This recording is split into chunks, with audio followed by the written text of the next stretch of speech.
Bonjour Sophie. Bonjour Adrien. Merci de m'accueillir ici au parc Argonne Découverte, anciennement Nocturnia, c'est ça? C'est ça. Ici on est sur un parc de découverte de la nature, c'est un parc idéal pour ceux qui vivent en ville et qui n'ont pas le plaisir de profiter de la forêt et des animaux de la forêt, surtout le reste de l'année.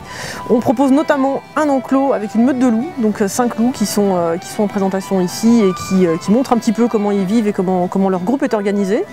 On propose également un ensemble de trampolines dans les arbres, ça s'appelle le hamac à bon, ça c'est sensation assurée, c'est un grand moment pour les petits et les grands. Et puis tout un ensemble de jeux, d'expos, d'animations, là plutôt en intérieur mais toujours tourné vers la nature. Alors là, derrière, on a l'enclos, c'est ça? C'est ça. Donc c'est à peu près, c'est 1 hectare. 1 hectare, c'est ça. Et comment ça se passe au niveau des loups, un peu, peut-être leur mode de vie? Vous arrivez un peu à observer tout ça? Alors les loups qui sont ici sont nés en captivité, donc ils sont habitués à vivre en captivité. Ils vivent en meute, donc ils reproduisent là en captivité le mode de vie qu'ils peuvent avoir dans la nature à l'état sauvage.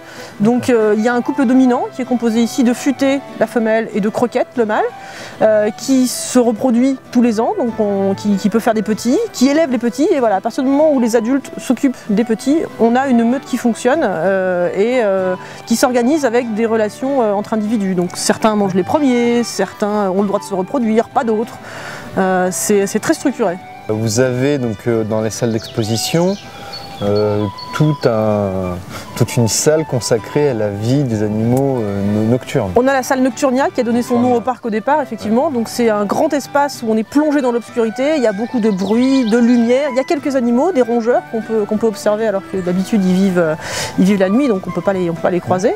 Et puis il y a tout un ensemble donc, de présentations vidéo, de jeux, de choses qu'on peut toucher, entendre, pour comprendre vraiment ce qui se passe dans le monde de la nature la nuit.